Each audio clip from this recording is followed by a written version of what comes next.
everyone, and welcome to this explainer. Today, we are going to completely unpack exactly why Preact is an absolute powerhouse choice for server-side rendering. If you're working in modern web development, you already know that performance isn't just some vanity metric anymore, right? It's directly tied to your user retention and your conversion rates.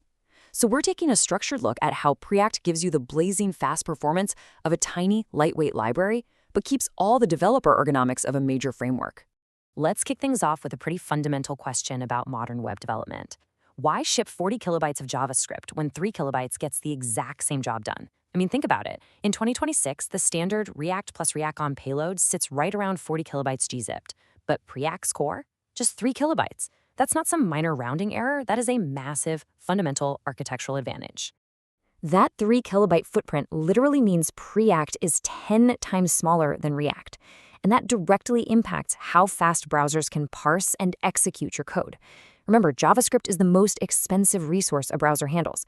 It's not just about downloading the code over the network. Every single byte has to be parsed, compiled, and executed by the device's CPU before a user can even, say, click a button. A 10x reduction means 10x less work for the JavaScript engine right at startup. Here's our roadmap for this explainer. 1. The need for speed. 2. Why Preact for SSR. 3. Rendering and hydration mechanics. 4. Avoiding hydration mismatches. And 5. Modern Preact SSR tooling. Let's jump in. Section 1. The need for speed, the cost of heavy JavaScript. Picture this. You're on a slow network, and you're just staring at a blank white screen. That's the painful reality of sending large JavaScript bundles in a purely client-side rendered app. The browser downloads an empty HTML file, fetches a massive JavaScript bundle, and only after executing all of that code does the UI actually get built. If your users are on budget phones or just spotty connections, this process is agonizingly slow. And this is exactly why server-side rendering, or SSR, became so absolutely essential.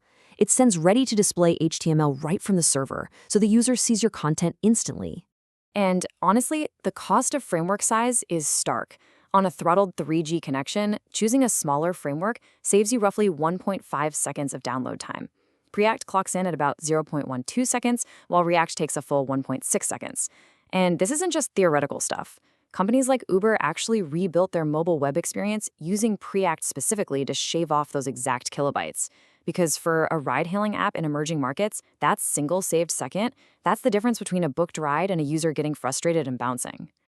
Section 2. Why Preact for SSR, the lightweight champion? Now, you might be wondering, if the server is rendering the HTML, why does the framework size even matter? Well, the sheer size contrast here proves Preact's minimal runtime overhead is a game changer. Even with SSR, you still have to send the framework down to the client so the page can actually become interactive. With Preact, the payload penalty for adding that interactivity to your server-rendered HTML is incredibly tiny. To put it in perspective, a 4x throttled CPU parses Preact in just about 12 milliseconds, compared to 120 milliseconds for the heavier alternatives. Because of this minimal footprint, Preact becomes the definitive go-to choice when your analytics demand lightning-fast times to interactive. We're talking about mobile-first apps where literally every kilobyte counts, or embedded widgets in micro front-ends that absolutely have to load seamlessly inside a host page without dragging the whole thing down, or, of course, high-conversion landing pages. Studies consistently show that even a 100 millisecond improvement in load time can bump conversion rates by up to 2%. That is real money on the table. Section 3. Rendering and hydration mechanics. Under the hood.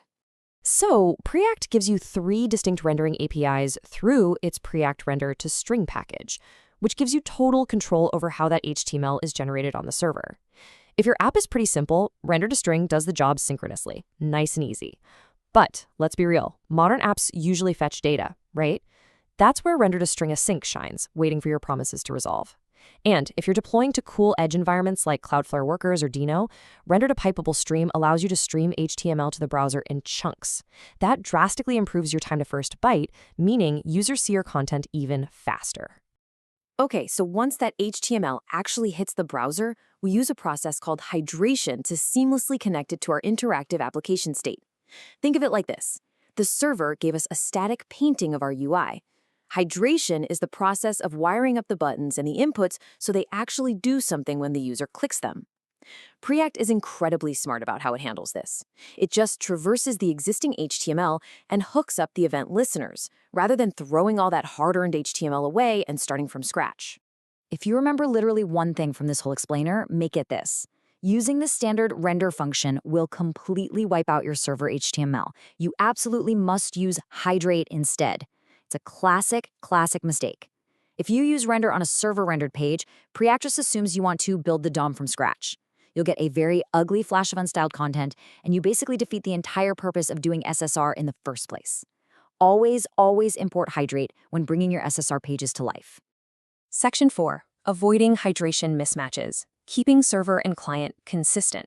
But there's a catch we need to talk about. A mismatch happens when your server and client output fundamentally disagree on what the UI should actually look like. Imagine the server renders a button that says log in, but your client-side JavaScript runs, calculates the state differently, and thinks it should say log out. When Preact tries to hydrate this, it gets super confused because the physical DOM tree it's reading doesn't match the virtual DOM tree it just generated. To avoid totally breaking the page, you've got to avoid generating any dynamic or browser-specific values during that server-side pass. The server and the initial client render have to be identical twins. If you use math.random to generate an ID on the server, the client is going to generate a completely different ID, and boom, mismatch error. Plus, remember, the server doesn't have a window or local storage object. If your component tries to read from them during SSR, it will crash. So if you need client-only content, just render a stable placeholder on the server and then update it inside an effect after hydration is fully complete. Section 5. Modern Preact SSR Tooling. Building with Byte. So how do we actually build this out without losing our minds? Well, Byte handles this like an absolute pro, using a dual build pattern to separate the server logic from the client bundle. This is really the modern standard for SSR. You basically tell Byte to run two builds. The first creates a node-friendly server entry point. Its only job is to spit out HTML strings. The second build creates that highly optimized, minified JavaScript bundle that gets sent to the browser to perform the hydration we just talked about. And the best part? You don't have to build this from scratch. Libraries like Preact ISO are specifically designed to make this Vite SSR pipeline totally effortless. Now, you might have heard of Preact Router in the past, but actually its own GitHub repository now points developers straight to Preact ISO for modern routing and lazy loading. Combine that with @Preact/preset_Byte, which automatically handles all that complex JSX transpiling and React aliasing for you, and you can get a fully functioning SSR app up and running with practically zero configuration headaches. I'll leave you with this provocative thought as you evaluate your own web infrastructure. Is your SSR framework doing the heavy lifting, or is it just being heavy? Server-side rendering is an unbelievable tool for delivering fast, SEO-friendly content. But if you pair it with a massive client-side framework, you're really just shifting the performance bottleneck from the network over to the user's CPU. Preact gives you the exact same awesome, component-driven developer experience, but with a runtime so remarkably small, it practically disappears. Thanks for joining me on this explainer, and I highly encourage you to go take a hard look at your own payload sizes. You might just find a lot of room to trim the fat.